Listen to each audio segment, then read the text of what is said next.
That's interesting because I use the word lazy not for the physical energy of the teeming population of Africa, but thinking about being intellectually lazy, not our academia or our, brilliant, population, but leadership class, the leadership class, right? Because when you look at the generations of the Kwame Nkrumahs of this world and those other generations, I don't know if to mention Nazimbe, Yadema, some of them really started well, some of them were visionary, although some things still happened along the line. Like Nigeria, for example, where you mentioned, the first generation, like the Wolowos and Abubakar Tafawa Balewas of our country. But then a lot of them had plans. They had plans to really. I come from the western part of Nigeria, and we had a premier who is just like a regional leader, out. Nigeria was three regions that time. Is it three? Not Mhm. three, northern, western, four, and the midwestern region, north, Mhm. west, midwest, and eastern region. Do you know that there's a particular leader then that put our region even ahead of France in a lot of ramifications. They had TV before France, they had certain other civilization before the countries that have even been first world countries in Europe. And that's how visionary those Mhm. people are. So, but the generation of leaders that came after is where, because when I use that word, I don't like talking down Africa. I picked that word from my conversation recently with, someone. And that is that, do Mhm. you notice that, you know, intellectual ineptitude from the part of the ruling class? Because we have the best brains everywhere. We're killing it all over the world in IT. Look at, for example, in America, Nigeria, for example, is said to have the highest Yeah. number of degrees. It's, You understand? PhDs. yes. So we have the brains, and Mhm. we are even making things happen everywhere. You are here from Cote d'Ivoire originally, Mhm. though now an American. You're killing it. I am approaching you. I asked you to this interview because you are an IT professional with good standing in big data, and you are adding value to corporations corporation in America. So I don't think it's about our mental ability to learn and to make Mhm. things happen. So do you see, when we compare the kind of leadership we have had with those of, let's say, Asian tigers, for example, that have been able to move beyond their colonial past? Do you, I don't know, for want of a better word, do you see that gap? Let me not use the word lazy. Any word that will just kind of brand Africa, I avoid it in a negative way.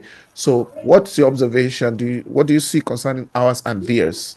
Because everything, they say everything rises and falls on leadership, right?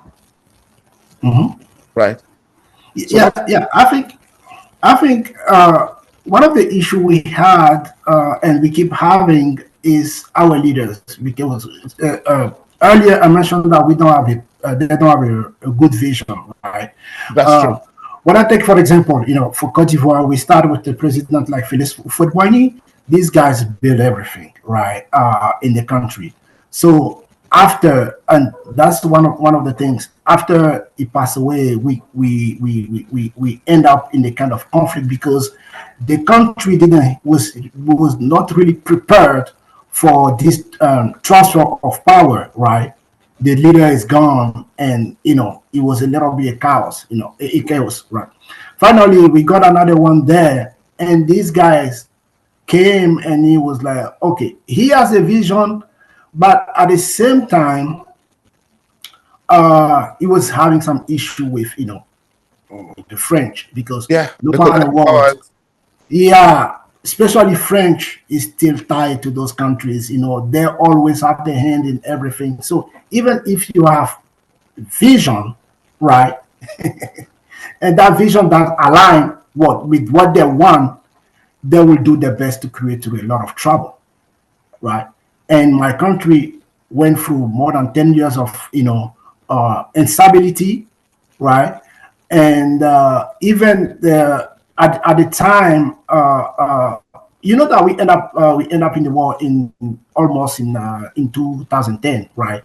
Because of those kind of things. Because the French didn't really like the guy who was on the power, because the guy who was on the power was able at the time to say them, hey, no, I'm not giving this contract because it's too expensive with you. I'm going with the guy because it's cheap. Those kind of things.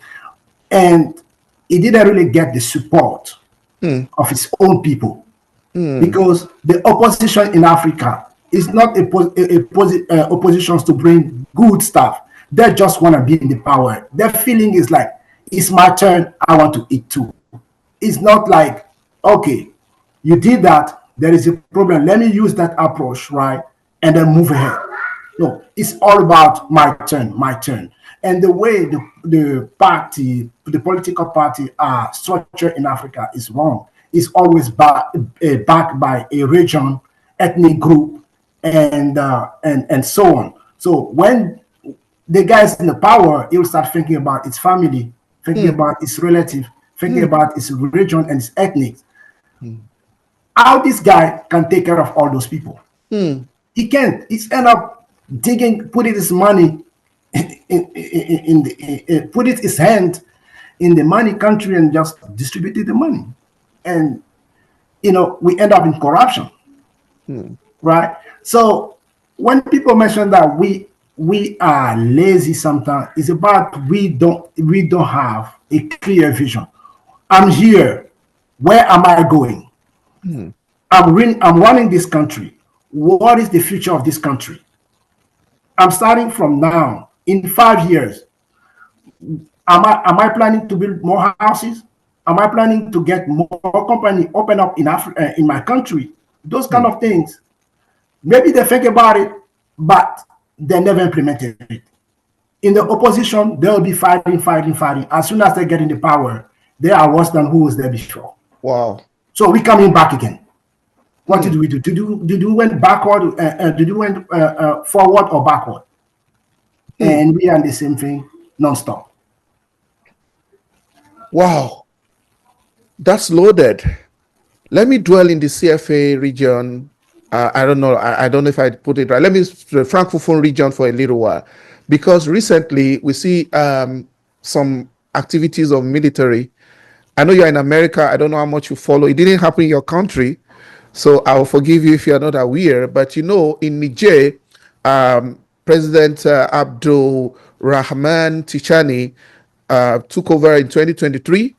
And also in Burkina Faso, for example, we have Captain Ibrahim Traore, right? And right now, these guys, very young guys, they are actually grandstanding. Senegal has Bassirou Dimoye Faye or Faye. I don't know how to pronounce that. And if you see the way they are standing, their posture against French, what you are saying about the foreign influence not letting them, well, this is not a political conversation, but we cannot diagnose our continent's issue and where we find ourselves without the same way you have it with, in Francophone countries, we have it in Anglophone, we have it in British countries, the influence is still there. I had a guest on this program recently who was born in the UK and he's been living, went back, he's been living like 30 years now over there. And he says it's like giving someone something and still holding the strings. Yeah, Until they're recently, pulling the some of string. some of these countries are still spending the CFA franc. Some of them still domicile a lot of their money. Is as if their central bank is remotely controlled from France. So even though okay, look at Paul Biya, for example. He's been in Cameroon. Am I right? He's still there like 50 years right now, Paul Biya. Yeah, more than 40 years. More than 40 You know years. what happened when I mentioned Nasimbe? It might not be the happiest name in your ears because you know how long it took in Togo, for example. Yeah, And and I think he's still on the power. He's still on the power because his song, For Yasingbe, is on the power. And this right. guy even put his own half brother in jail just for power. Come on, give me a break. So when we look at these African leaders, as a matter of fact, the grapevine has it that these foreign powers they breathe on their neck and they don't let them even achieve anything, and sometimes they get eliminated in case they are not cooperating. So are we not in a catch-66 situation? What's your observation of these issues? It's not just about the leaders wanting to do something or not. Yeah, I mean, definitely those strings are there, right? But if we show unity, Hmm. right, we can do something. I remember when these guys, Gbagbo Laurent was in the power in 2010 and he was going through Laurent his Gbagbo. trouble. Yeah, and he was going through trouble.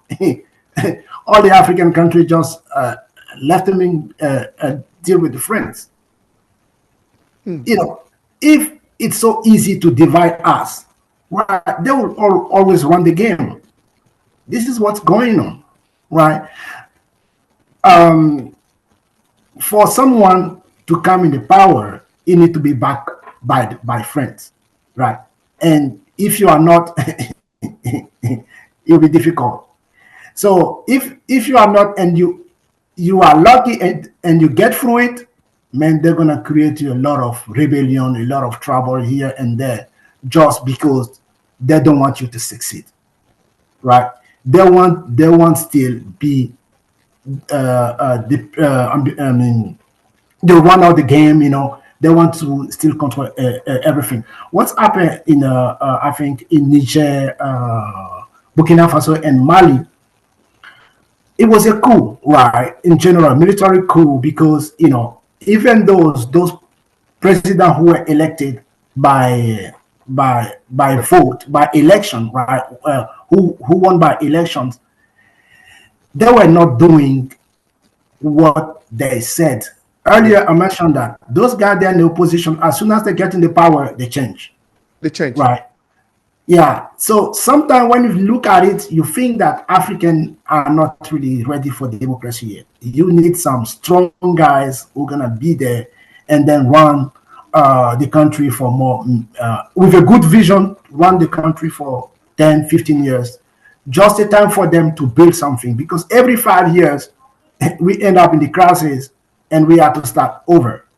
Is that good? I mean, sometimes I feel like we have to choose our own political system. And as soon as we do so, right, other countries, France or Western countries, and they have to respect that, right? Maybe we are not ready for democracy here, because every time there is election, you have dead people here, dead people there. That is not happening in the countries. And this thing is coming from abroad. So, okay, here we have Niger, Burkina Faso, and Mali, who's trying something else, right?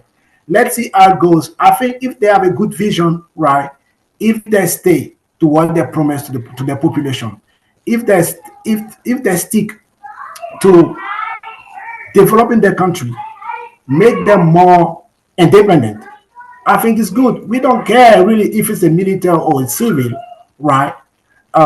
You want the country to move forward.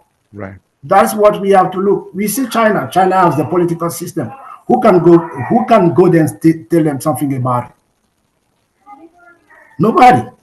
Because at this point, economically, they are very powerful. So no matter what, you cannot go there and impose who you want. No, we have to focus on building Africa. Once we are strong, we can impose our view to other people. But that requires unity. Even though we are from several political sides in the country, when it's about the country, we have to be one. Don't let anybody come support one side and push you to fight. It doesn't make sense, because when there is a war, they're selling arms, they're selling drugs, they're selling all kind of bad shit, right? So unity is what we need. We are from the same country. That even though we're coming from several political party, we shouldn't fight. We shouldn't kill just to get to the power.